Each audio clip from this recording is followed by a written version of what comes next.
ગુજરાતના premier design અને artificial intelligence conclave Ahmedabad design week ADWની 7મી એડિશન આજે કર્ણાવતી યુનિવર્સિટીના નેતાજી સુભાષચંદ્ર બોઝ કન્વેન્શન સેન્ટર ખાતે સત્તાવાર રીતે શુભારંભ થયો. આ 3 દિવસીય કાર્યક્રમમાં પોલિસી મેકર્સ, વૈશ્વિક શિક્ષણવિદો અને ઉદ્યોગ જગતના દિગ્ગજો સર્જનાત્મકતા અને ઉભરતી ટેકનોલોજીના આંતરછેદને નેવિગેટ કરવા માટે એક હાઈ પ્રોફાઇલ એસેમ્બલીનું આયોજન કરે છે. પોતાના સંબોધનમાં કર્ણાવતી યુનિવર્સિટીના પ્રેસિડેન્ટ રિતેશ હાડાએ એઆઈના યુગમાં ચુસ્ત અને સમયોચિત શિક્ષણની તાત્કાલિક આવશ્યકતા ઉપર ભાર મૂક્યો. એઆઈ સર્જનાત્મક પ્રથાને અભૂતપૂર્વ ગતિએ બદલી રહ્યું છે.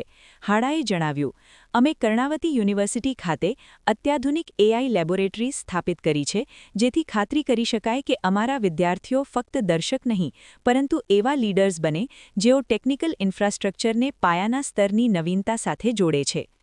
વર્લ્ડ ડિઝાઇન ઓર્ગેનાઇઝેશનના પ્રેસિડેન્ટ ડોક્ટર પ્રદ્યુમ્ન વ્યાસે પણ આ જ ભાવના વ્યક્ત કરી.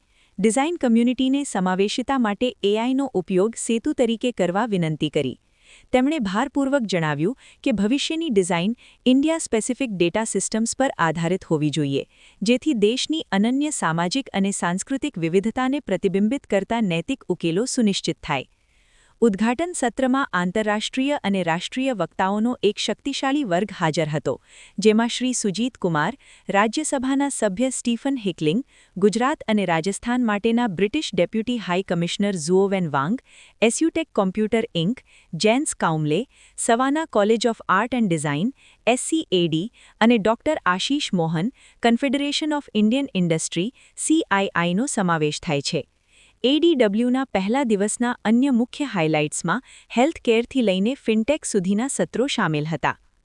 એક તરફ doctor Chirag Ponwala, IEEE signal processing સોસાયટીએ ડિસ્લેક્સિયાને તેના પ્રારંભિક તબક્કામાં શોધવા માટે EEG સિગ્નલોનો ઉપયોગ કરીને એક અત્યાધુનિક મશીન લર્નિંગ અભિગમ રજૂ કર્યો, જે આ સ્થિતિથી પ્રભાવિત ભારતની 15% વસ્તી માટે એક મહત્વપૂર્ણ હસ્તક્ષેપ છે.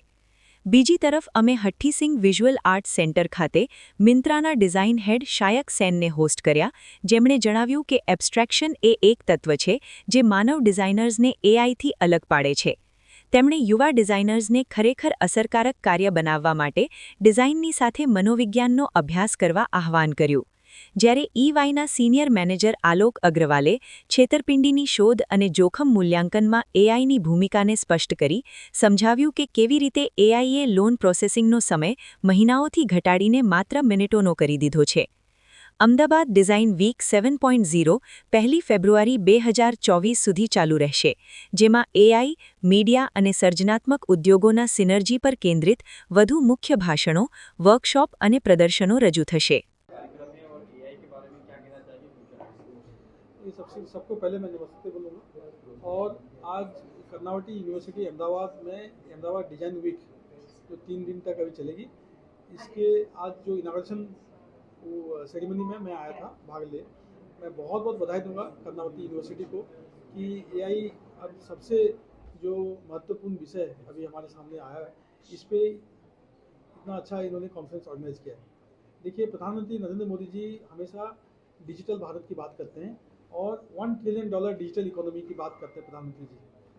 तो अगर हम लोग को $1 ट्रिलियन डिजिटल इकोनॉमी बनना है तो टेक्नोलॉजी और खासकर एआई को, आर्टिफिशियल इंटेलिजेंस को हम लोग को इस्तेमाल करना पड़ेगा.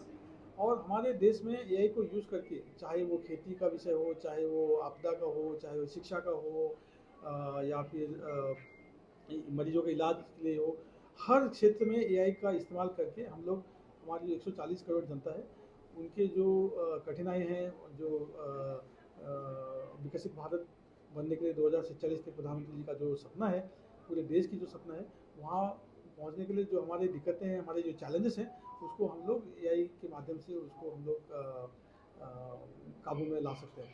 और उसका सबसे बड़ा जो अहम है भूमिका, वो है डिज़ाइन का.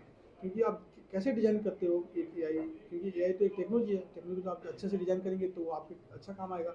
उसमें अगर आप कुछ गलत डिज़ाइन करते हैं तो वो उतना ही हार्मफुल है जितना, मान लीजिए चाकू का अच्छे से नहीं पकड़ते हो तो वो आपका हाथ काटेगा. तो वैसे तो अभी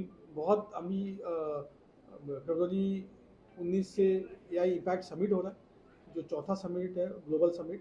और इससे पहले साउथ कोरिया में, यूके में हुआ है, फ्रांस में हुआ था पिछले साल, और इस बार सबसे बड़ा समिट हो रहा है, ग्लोबल समिट एआई का इंडिया में।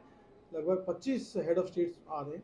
तो इससे इंडिया एक AI ecosystem, AI super power की जो हमारी जो दिशा है, उस तरफ हम लोग जा रहे हैं।